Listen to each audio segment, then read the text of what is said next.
সফল সে হয় না যে খুব ট্যালেন্টেড হয়, সফল সে হয় না যে বড় স্কুলে পড়াশোনা করে, সফল সে হয় না যার বাপ সফল হয়, বরং সফল হয় সে ব্যক্তি যে তার জীবনের স্বপ্ন বড় দেখে এবং এমন স্বপ্ন দেখে যেই স্বপ্ন বাস্তবায়ন না করা পর্যন্ত সে তার শ্বাস নেয় না, পিছু পা হয় না, হেরে যায় না। সে মানুষটাই সফল হতে পারে, ঠিক কিনা বলেন? মানুষ তার খারাপ অবস্থায় হেরে যায় না, মানুষ তার শূন্য অবস্থায় হেরে যায় না। মানুষ হারে তখন যখন সে গিভ আপ করে ফেলে। যতক্ষণ পর্যন্ত মানুষ বলে যে আমি পারবো, আমার শক্তি আছে, আই ক্যান ডু ইট, এটা আমার বিলিভ আছে, যতক্ষণ পর্যন্ত বিশ্বাস সঙ্গে আছে, মানুষকে হারিয়ে দেওয়ার মতো শক্তি এই পৃথিবীতে জন্ম নেয় নাই যুবক ভাইরা, ঠিক কিনা বলো?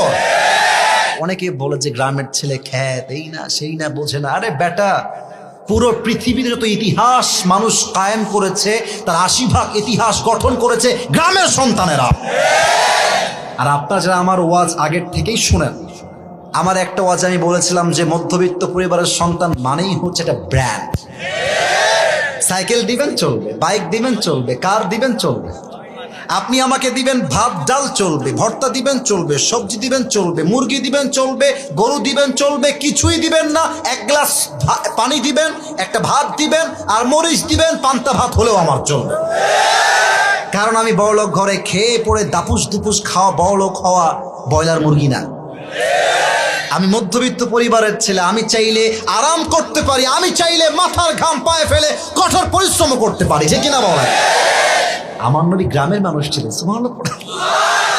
গ্রামে আমাদের যাদের বাসা আছে, এটাকে আপনারা কি বলেন? আমরা বলি উঠান, আপনারা কি বলেন?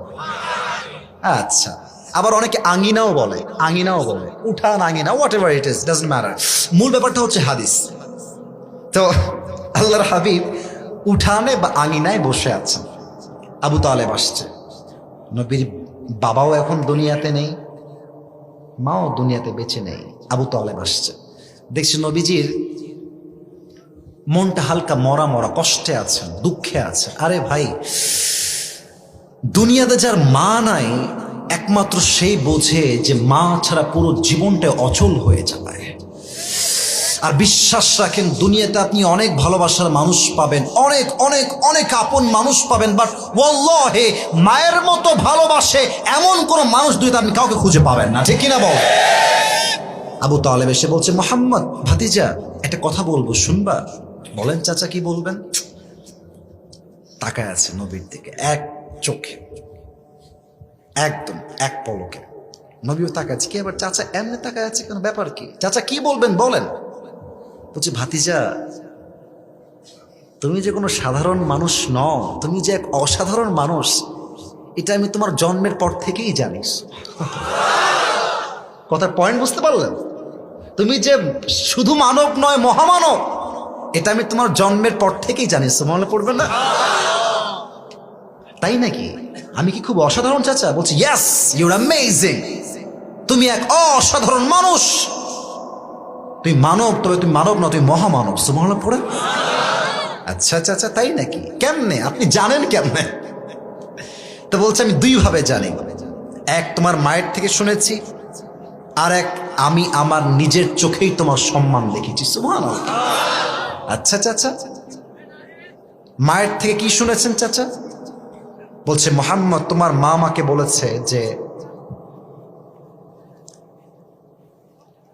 একজন বাচ্চা যখন মায়ের গর্ভে আসে 10 মাস 10 দিন যাবত মা খানা খাইতে পারে না, ঘুমাইতে পারে না, চলতে পারে না, উঠতে পারে না, ভালো করে ঘুমাইতে পারে না। কিন্তু মুহাম্মদ, যখন থেকে তুমি তোমার মায়ের গর্ভে আসছো, তখন থেকে নিয়ে ডেলিভারি পর্যন্ত তোমার মা তার গর্ভে একটা মুহূর্তের জন্য কোনো ব্যথা অনুভব করে নাই। আচ্ছা চাচা, আর কি শুনেছেন? বলেছিলাম, কুয়ার থেকে পানি তুলতে এক লাগে রশি, আর এক লাগে। তুমি যখন তোমার মায়ের গর্ভে ছিলে, তোমার মা কুয়ার থেকে পানি তুলতে বালতি আর রশি নিয়ে আসছে। জাস্ট কুয়ার কাছে যখন আসছে, অন্যদিন বালতি ফেলতে হয় রশি লাগাই দিয়ে। বাট যখন তুমি তোমার মায়ের গর্ভে আছো মুহাম্মদ, রশিও লাগে নাই, বালতি ফেলতেও হয় নাই, বরং কুয়ার পানি নিচের দিক থেকে অটোমেটিক্যালি উপরের দিকে উঠে চলে আসছে। আচ্ছা আচ্ছা আচ্ছা, আর কি শুনেছেন বলেন, আর কি শুনেছেন? বলছে মুহাম্মদ, যখন তুমি তোমার মায়ের গর্ভে ছিলে,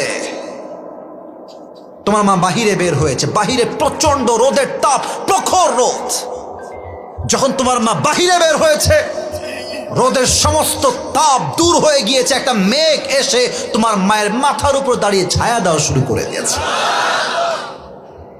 সব হাদিস বলতে পারবো না, লাস্ট একটা হাদিস বলতেছি। নবীজি জাস্ট জন্ম নিয়েছেন, জন্মের কিছুদিন পর, আমার 2 হাত কি দেখা যায় মোটামুটি? এই বাচ্চা আমরা এমনে কোলে নেই না মাঝে মাঝে, এই যে এমনে, মানে একটু হাতটা ফাঁকা করে আমরা বাচ্চা কোলে নেই। আমার ছোট্ট বোন যখন হয়েছিল, আমি এভাবে কোলে নিয়ে আজান দিয়েছিলাম। আল্লাহ আমার বোনকে নেক হায়াত দান করুন, পড়েন সবাই আমিন। আপনার কি আমার ছোট্ট বোন একটা আছে বুশরা, দেখছেন কেউ কেউ? আচ্ছা, দেখেছেন না অনেকে। তো নবীজি মায়ের কোলে আছেন, মা নবীজিকে দেখতেছেন, বাচ্চা it's just like a new born baby, একদম নবজাতক শিশু, নবজাতক শিশু। তাকিয়ে বলছে হালিমাতুস সাদাকে, মানে অ্যাড্রেস করে বলছে, হালিমাতুস সাদিয়া শোনো, আমি তো জীবনে অনেক বাচ্চা দেখেছি, কিন্তু আমার বাচ্চা মুহাম্মদের মতো এত সুন্দর বাচ্চা আমি জীবনেও দেখি নাই। হালিমাতুস সাদিয়া বলছে, আপনি আর কি দেখেছেন? আপনি থাকেন এই এলাকায়, আপনি কোথাও যান না, বাট আমাকে দেখেন, আমি মন্ত্রীর সন্তানকে দুধ পান করাই, আমি নেতার সন্তানকে দুধ পান করাই, আমি দেশে দেশে যাই, সফর করি, সমস্ত নেতা মন্ত্রী প্রধানমন্ত্রী বাচ্চাদেরকে আমি দুধ পান করাই। আমি হাজার হাজার লাখো লাখো শিশু আমার 2 চোখ দিয়ে দেখেছি, বাট মুহাম্মদের মতো এত ফুটফুটে সুন্দর বাচ্চা আমি জীবনেও দেখি নাই। এবার আব্দুল মুত্তালেব আসছে, এসে বলছে, তোমরা বেডি মানুষ, তোমরা আর কি দেখেছো? তোমরা তো মহিলা, তোমরা কি দেখেছো জীবনে? আমার থেকে শোনো। আমি মদিনায় সফর করেছি, মক্কায় সফর করেছি, ইরাকে, মিশরে, এমন কোনো দেশ নাই যে দেশে আমার সফর হয় নাই। ব্যবসার জন্য পুরো পৃথিবী ভ্রমণ করেছি আমি, বাট আমার পুরো এন্টায়ার লাইফে মুহাম্মদের মতো এত ফুটফুটে সুন্দর বাচ্চা আমি কখনো দেখি নাই। এবার আসছে জিবরাইল, সুবহানাল্লাহ পড়বেন না? জিবরাইল বলছে, আপনারা আর কি দেখেছেন? আদম আলাইহিস সালামকে দুনিয়াতে আমি জান্নাত থেকে নিজে নিয়ে আসছি, ইউনুস আলাইহিস সালামকে মাছের পেটে দেখেছি, ইব্রাহিম আলাইহিস সালামকে আগুনে আমি রক্ষা করেছি, ইউসুফ আলাইহিস সালামকে কুয়ার ভেতরে আমি ধরেছিলাম হাত দিয়ে, ঈসা আলাইহিস সালামকে দুনিয়ার থেকে আকাশে আমি উঠিয়ে নিয়ে গিয়েছি। এমন কোন নবী নাই যে নবীর চেহারা আমি জিবরাইল দেখি নাই। কিন্তু আমি আপনাকে সাক্ষ্য দিচ্ছি, মুহাম্মদের মতো এত সুন্দর মানুষ আল্লাহ সৃষ্টি করে নাই। সুবহানাল্লাহ। বলেন তাহলে আমার নবীর সম্মান কম না বেশি? শেষ একটা কথা বলে শেষ করতে চাই। চাচা, মায়ের থেকে তো শুনলাম, আপনি কি দেখেছেন? আপনি কি দেখেছেন আমাকে বলেন। তো বলছে, মুহাম্মদ, আমি দেখলাম তুমি ছোট্ট একটা বাচ্চা উঠানে শুয়ে আছো, হঠাৎ করে দেখলাম আকাশ থেকে চাঁদ ভেঙ্গে পড়ছে, আমি দৌড় দিয়ে আসছি তোমাকে বাঁচাবার জন্য, তুলে নিয়ে পালিয়ে যাব। আমি খুব খেয়াল করে দেখলাম চাঁদ আসলে ভেঙ্গে পড়ছে না, তুমি যে হাত পা দুলিয়ে খেলতেছো, চাঁদও তোমার সঙ্গে খেলতে শুরু করে দিচ্ছে। What N status, what N status!